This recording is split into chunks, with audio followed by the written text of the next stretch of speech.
For several years, I've been an avid reader of No Sleep, but because of my profession, I was never permitted to submit content to it, or to anywhere. Occasionally, an Area 51 story pops up. I used to work at Area 51, or I snuck into Area 51, etc. These stories always made me want to finally jump in here, but I always held my tongue until now. Using a series of proxies and all kinds of networking jibber jabber, I think I'm finally in the clear making this post. Won't bore you with the details. I came here to No Sleep after years of lurking to correct a lot of the misapprehensions and legends about the most infamous military installation in the world. I'm doing this now because even if I get caught, I have a really useful insurance policy. I'm seriously ill and not likely to recover. I've got no family that I'm in contact with that could be retaliated against. There's nothing anybody can do. I think. There is no such thing as Area 51. Sorry. And the fact that it's the golden egg of conspiracy theories worldwide is exactly what the US government wants. I'm writing this in a bit of a rush and don't have any of my thoughts organised. So I'm just going to break it down as follows. Groom Lake, Paradise Ranch, Edwards AF Extension, and Restricted Training Facility UX-104.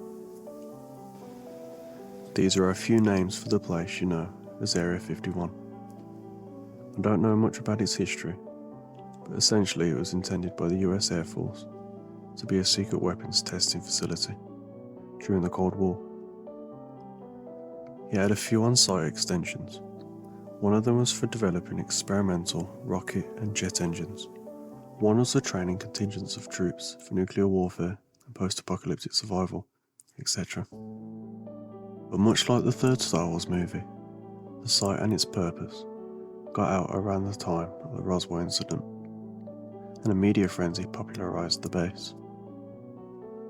The government tried at first to quell the speculation about it, but then adopted another strategy: feed into the hype, and simply move the base a few dozen miles away.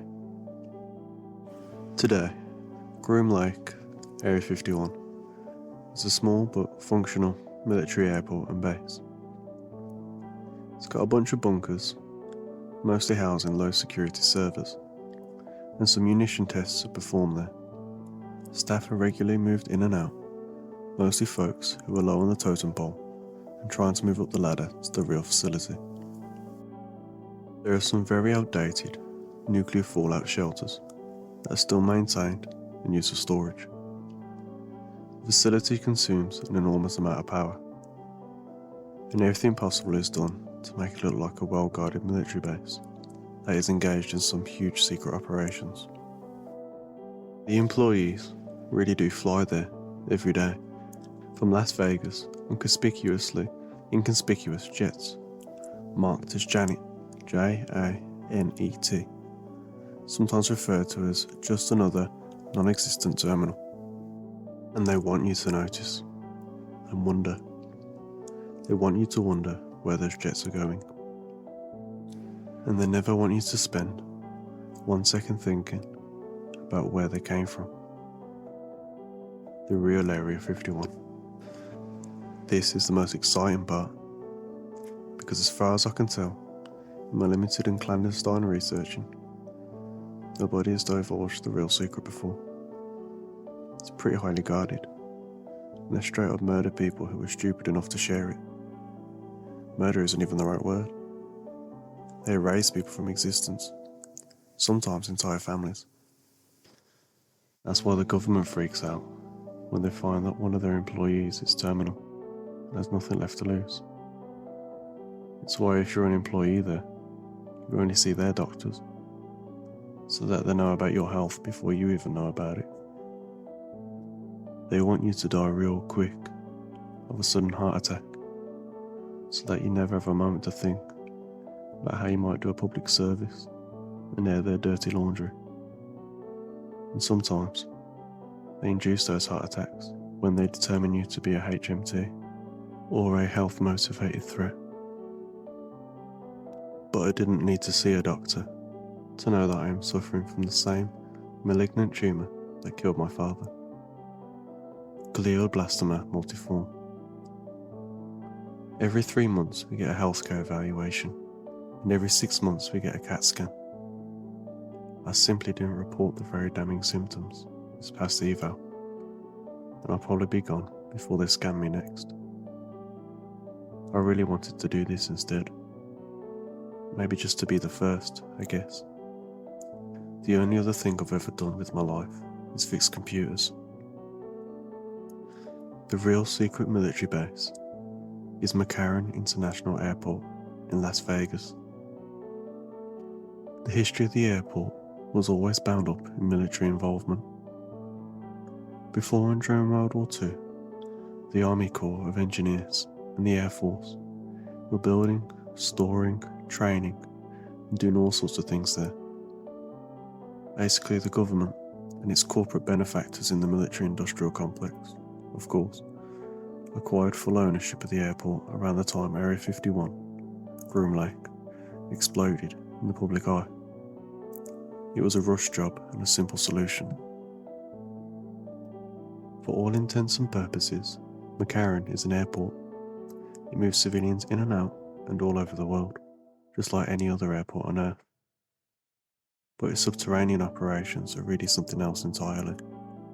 First of all, you have to understand the structure of this military base, because it serves ostensibly as a business of public transportation. Every single aspect of the base has dual functions. This is called masking, and it is deployed with remarkable effectiveness at McCarran. To name a few examples, the constant takeoffs and landings of airplanes provide sound camouflage for cutting-edge engine tests. The public completely ignores these sounds and dismisses them as a standard cacophony of airports. Some of the jets themselves are even equipped with technology under test, while others are used to transport hundreds of government employees as vacationing civilians. At any given time in McCarran, up to 6 of the gates, corrected by a reader, I initially said terminals, are filled with employees of the highest echelons of the US military and government. They sit around on their iPhones, dressed as college kids in their pajamas, or weary businessmen, and they're paid to look the part. The entire base is heavily guarded by plainclothes soldiers, military police, tactical specialists, counter-terrorism forces, and all kinds of soldiers scurry around the airport dressed like cops, airport security, and desk attendants. Their weapons are usually concealed sidearms. The real firepower is packed by the boys waiting around on the ground. Assault rifles and armor-piercing weaponry is stored around the airport's public spaces in various places. It's not hard to do because nobody's looking for it. Of course, they hire a good number of civilians to work the TSA and other positions. This is called mixing, and it's necessary. What kind of airport would never post any job listings?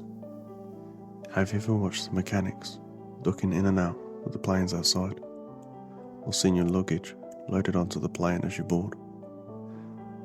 Well, all of that cargo transport activity acts as a cover for the mass movement of special forces, lab equipment, military hardware, exotic building materials, etc. It's not hard to do. They drive one of those rigs by with all the luggage spilling out of it, and then you instinctively don't question what's on the other 4 rigs behind it. We even have mix-ups and spills occasionally, and nobody bats an eye. You're always exposed to some level of radiation while flying. And McCarran, by the way, is why the standard of safe exposure is set where it's at. But excess radiation for weapons testing is vented into the earth and out to the nearby desert. Having an airport to explain the radiation is an effective means of ridding the base of nosy folks with Geiger counters. But the true genius of this top secret military installation is at the largest scale.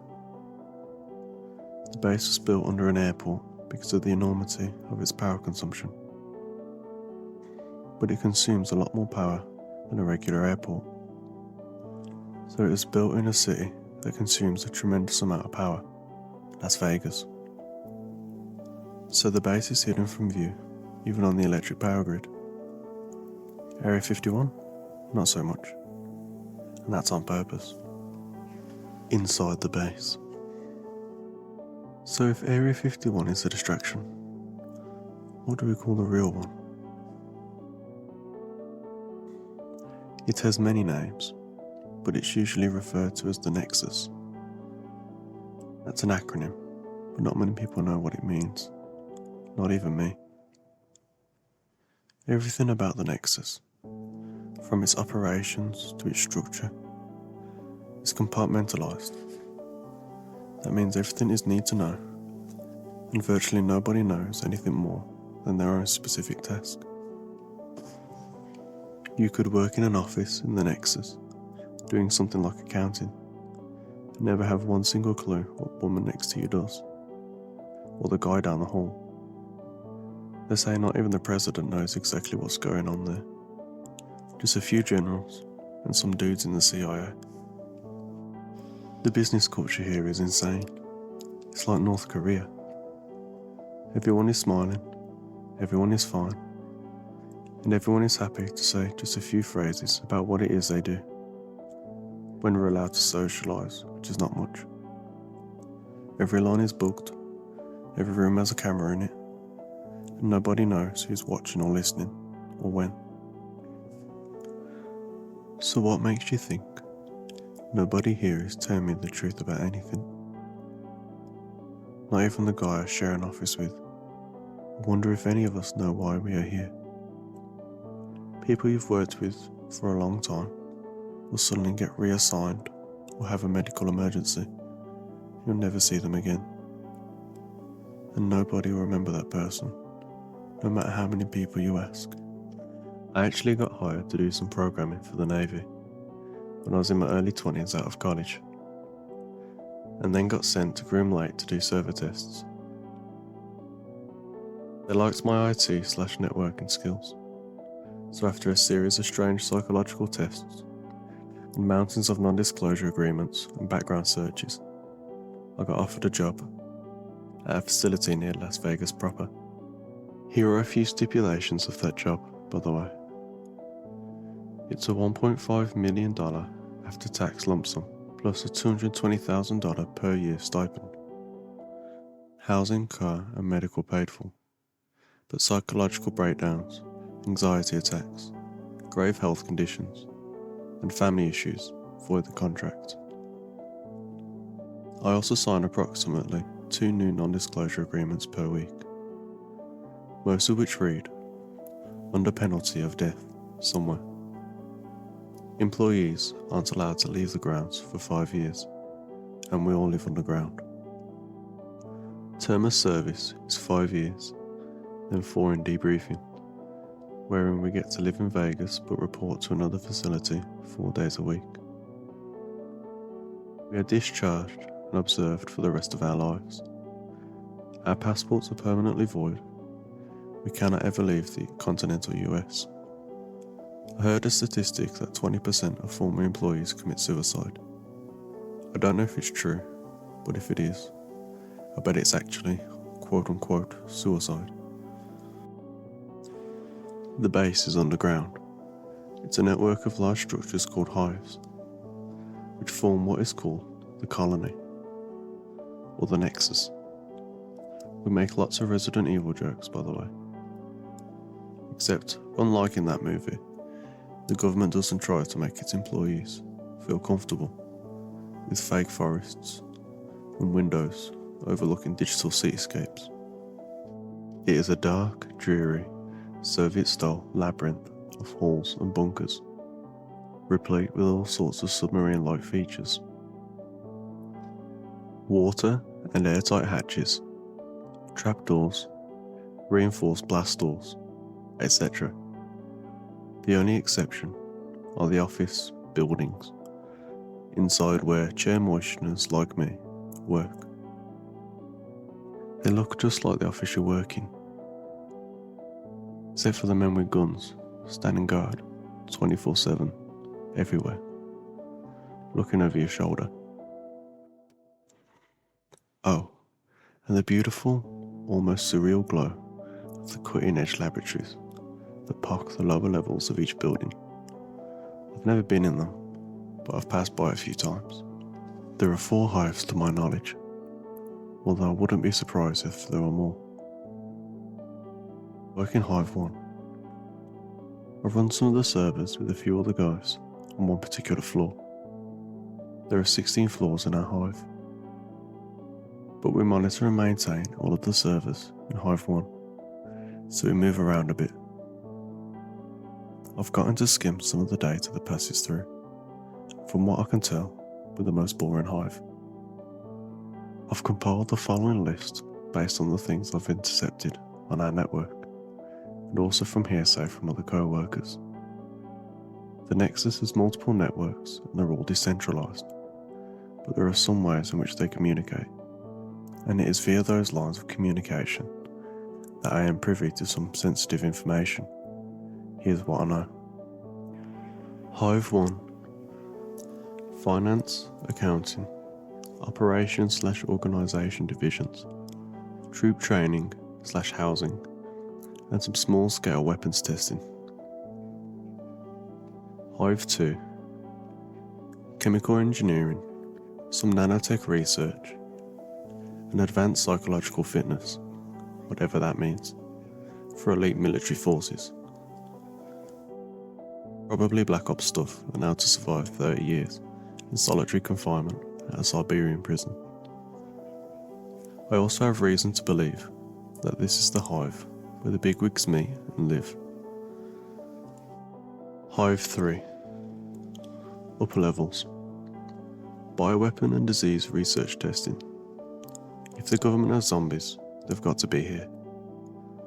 I've wanted to make so fucking many zombie jokes over the years, but I never know which of my co-workers is a rat. Lower levels. Advanced space travel and space warfare technologies. Particle engines and gravitational beams and the like. Guessing no real evidence. Science fiction stuff. I once saw an email with all sorts of coded language, marked A-B, which is widely believed to refer to astrobiology. That's alien life. Maybe it's just some single-celled organism, or fossilised plants from some meteor. Maybe it's something much more advanced.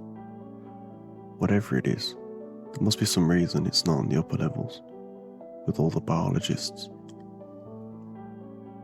Hive 4. Total informational blackout. There are encryptions and firewalls, and network security features protecting this hive that I've never seen before. Not even on top secret Navy projects that I'd worked on in the past. I'm being very non-specific in the language I use to describe our server clusters and networks because I don't want to tell them exactly who I am. They'll eventually find out anyway. But there's a widely whispered rumour about Hive 4. Allegedly, the most terrifying thing in the world is in that structure on floor 15. There are a few unusual things about Hive 4. First of all, none of the top brass has clearance to get in there. They access it remotely via video feed in their conference rooms, and materials are often transported from 4 to 2 for physical review. I don't know why our bigwigs won't go into 4, but maybe it's because it's too dangerous. There was one guy who worked in 4 a few years ago when I first started, and he caused the first Nexus-wide lockdown I've ever seen. He was being escorted through 1 by thumpers, what we call the squads of black-booted soldiers that grant access to different hives, which is when he started shrieking about IDAs. I didn't hear his screams, but I heard the gunshot whilst I was eating lunch. They put a bullet in the back of his head before he could finish his sentence. IDAs, by the way, are interdimensional anomalies. I have no further information on what those are. Another thing I've read minimally about are the twins. I don't know who or what these are, but they're the above top secret gem of Hive 4. It is treasonous to even correspond about them on our secure networks, unless you are clear to do so, and only 4 employees are. I've only seen a few things about them. One was a medical record. No vitals, unusual vocalizations that manifest hallucinations, and psychosis in nearby employees. Skin that produces violent nausea when touched. The document was basically speculation that the skin functions much like the Australian sting injury or a jellyfish. I read documents about people who worked with them as well. In 4, a woman was remanded to the psychological ward after being in the same room with them, and a soldier who stood outside of the laboratory where they are kept basically killed himself. More specifically, he peeked inside during a routine access, then began bashing his own brains out with the butt of a pistol while singing an Irish folk song. The woman who was remanded to psych was even weirder.